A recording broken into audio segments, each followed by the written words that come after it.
Hello and welcome back to another video. In this problem, we're given a table which is listing the ages of the first 12 US presidents when they began their terms in office.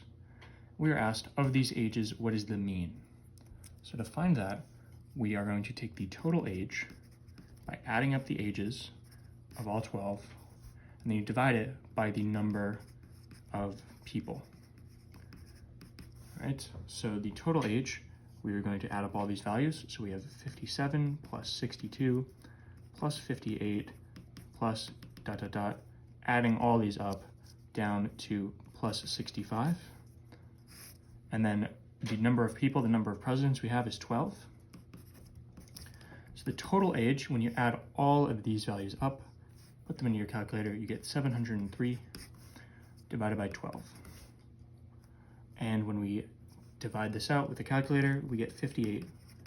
So what we're doing here is we're saying, okay, 703 years between 12 people averages out to 58.6 years. This is the mean. Round your answer to the nearest tenth. We already did. So 58.6 is going to be your final answer. As always, thank you for liking and subscribing, and I'll see you in the next video.